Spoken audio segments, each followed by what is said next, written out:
Bro, sometimes life throws you the weirdest curveballs, and you're not ever going to say thank you for them.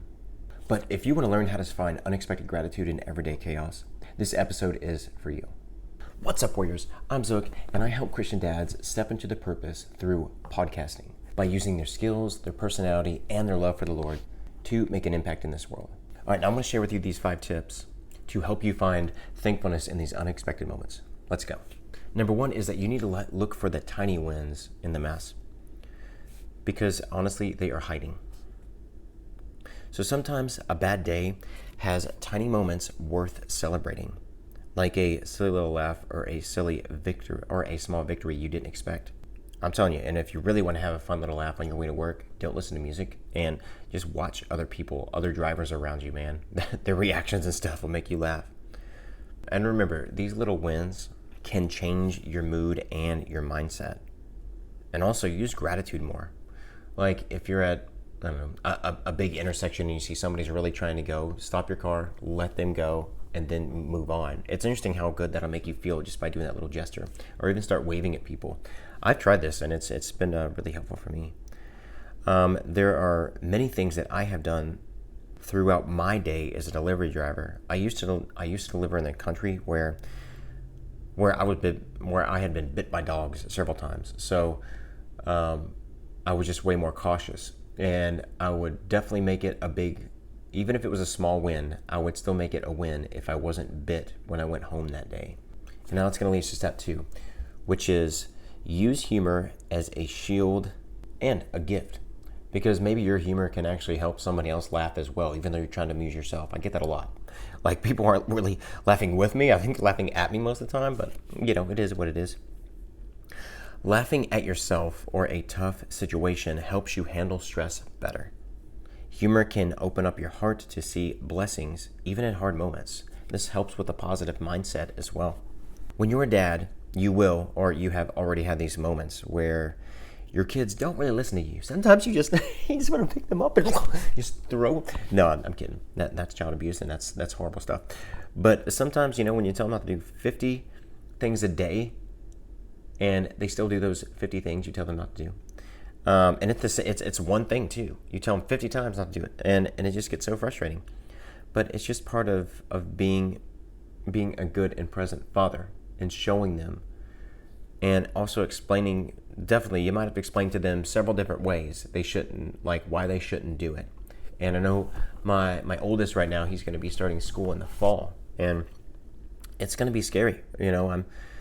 He's got to learn some tough lessons because it'll be public school, unfortunately, right now. And yeah, he's going to come across probably some bullying, and that hurts my heart. But that's the world we unfortunately live in right now. But he can be a leader and an example to those kids. And now that's going to lead us to step 3, which is practice saying thank you for the things you usually complain about. Like if a door smashes your foot, say thank you so much, God. No, I'm kidding. And that's a totally different story, because I'm not sure like you're all about it whenever your foot's smashed. You're probably going to say son of a. Not going to say it. So when you thank God for the annoying things, your perspective shifts. Like for me, I've been in many car breakdowns, but I look at that as a new adventure, because I don't mind walking somewhere. I mean, I've walked pretty far, but a lot of people will be, oh crap.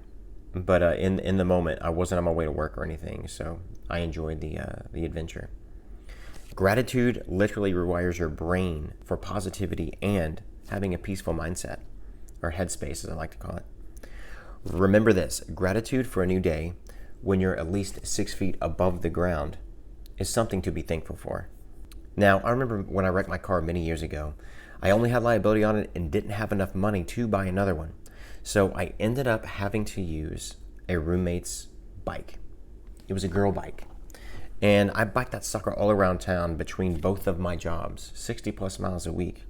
And in the beginning, I was hard on myself because I was biking on a girl bike, and it was really small. I mean, it wasn't like one of those little girl bikes that was, where I'd be hunched over really far and have tassels out of the handlebar. No, it wasn't one of those, thankfully. But I had to flip my script, and I looked at it as this started to become my one-on-one time with God. and I started listening to sermons on my iPod, and I started praying, and I became very thankful that God even gave me the bike, even the legs to even bike it. Because if you saw my car that I wrecked, it was literally snapped in half. My engine was in my passenger seat. My seat was completely flat. The driver's seat was completely flat, and I shouldn't have survived it. But God literally gave me a second chance. And that by changing my mindset to a thankful one, it helped me on days and nights when it was raining, hailing, sleeting, snowing.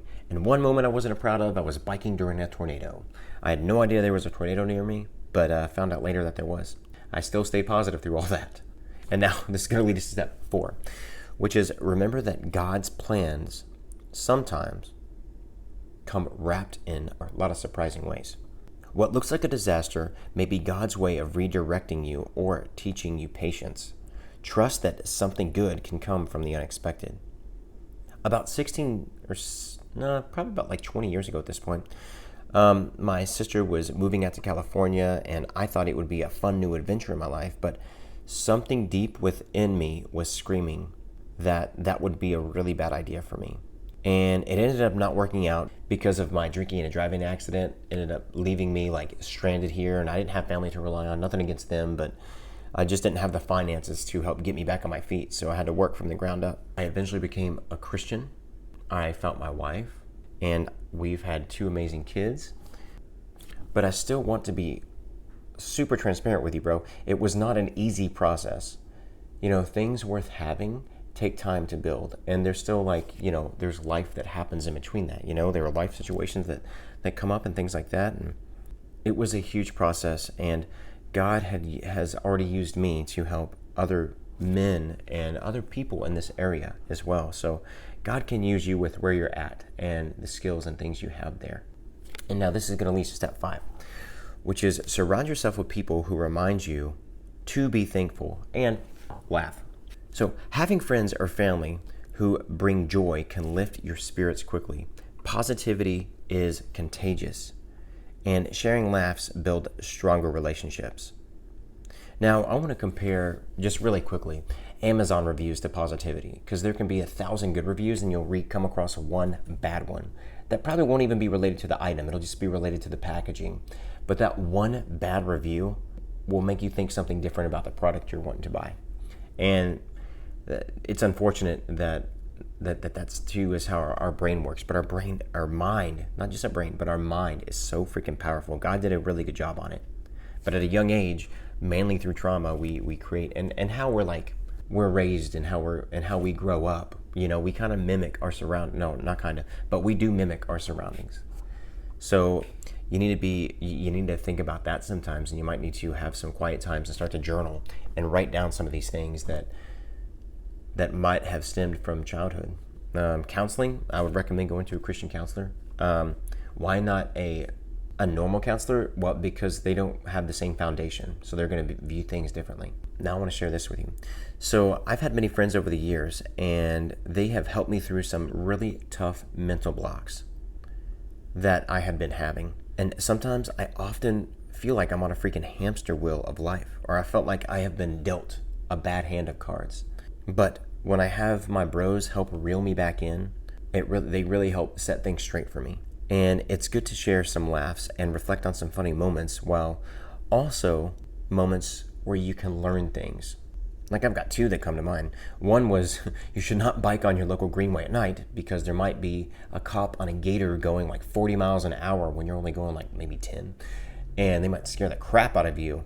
And then they'll warn you, hey, not to be on the greenway late at night because people do weird things on the greenway.